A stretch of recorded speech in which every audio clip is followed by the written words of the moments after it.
Assalomu alaykum hammaga. Demak, LeetCode'dagi SQL bo'yicha 50 ta savolni 23-savolni boshlaymiz. Bizda shunaqa savol berilgan: user activity for the past 30 days. Shunaqa savol. Bizda activity degan table bor. Tableimizda user ID, session ID, activity date, activity type bor. Shunaqa savol berilgan. Oxirgi 30 kunlikda mana shu sanadan boshlab oxirgi 30 kunlikda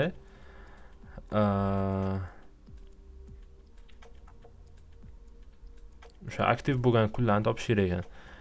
A user was active on some day if they made at least one activity on that day dot.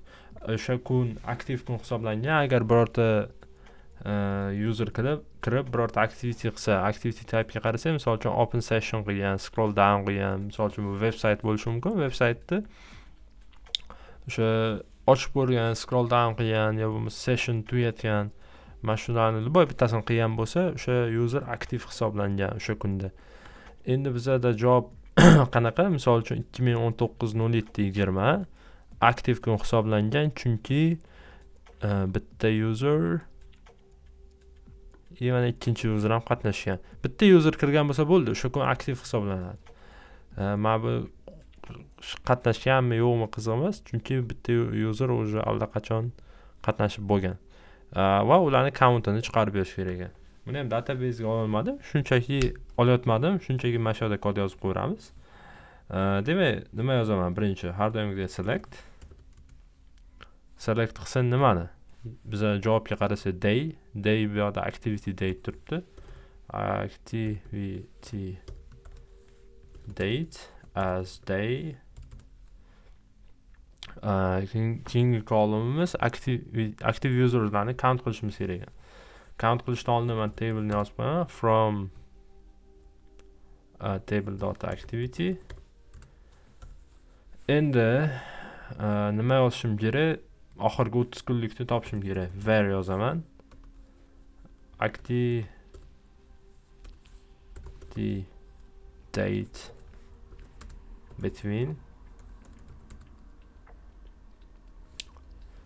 yozgan sababi bizda misol uchun bugungi kun bilan hisoblasak, просто get date olib minus 30 kun deb yozib qo'yardik. Lekin mana bu yerda bizda hard code value turgani uchun men shu oraliqdagi 30 kunni olaman. Ya'ni men bundan oldingi 30 kunni yozaman. Between bundan oldingi 30 kunni olish uchun date add degan funksiya bor.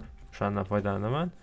Nima qilsin, day qo'shsin minus 29 yozaman, chunki men bu kunni o'zi bilan tugayapti. Buni kunni o'zini ham hisoblasa 30 kun bo'ladi, demak, общий. Between ishlatganim uchun between ikkala kunni ham hisoblaydi. Agar men bu yerda 30 yozib qo'ysam, hozir men buni yozay and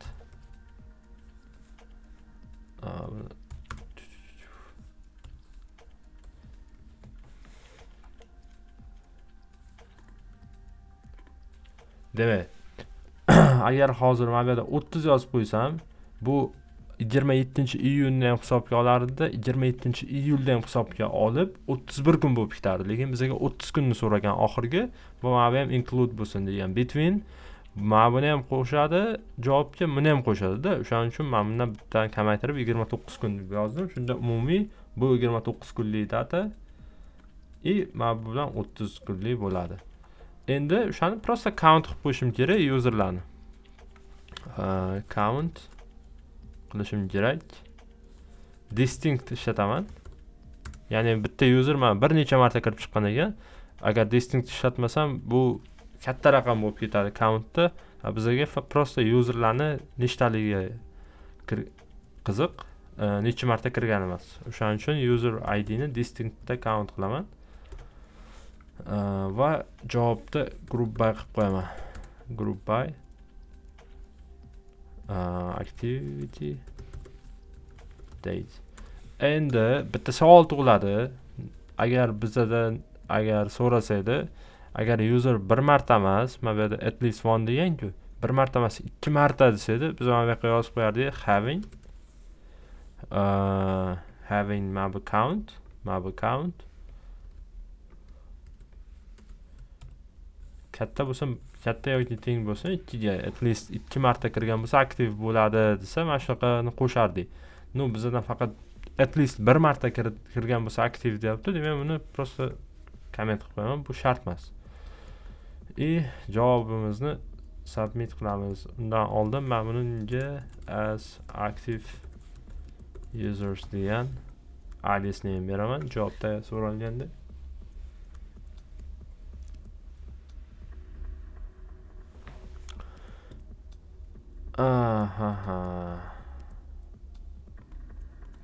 Til qolib ketdi. Mana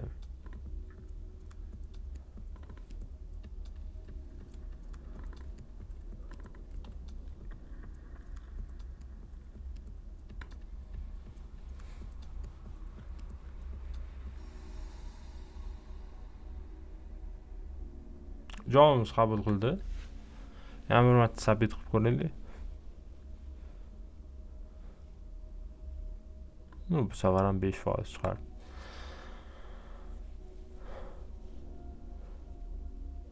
Endi 60%.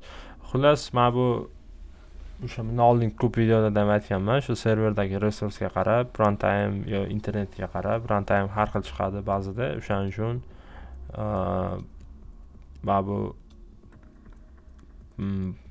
foizi past chiqdi, ya'ni men solutionim xato ekan deb birdan o'ylamasdan 2-3 marta submit qilib ko'rish kerak. Qani runtime qanchada chiqadi. Demak, 23-savolni ham tugatdik. Bizda 24-savol product sales analysis 3 bo'ladi.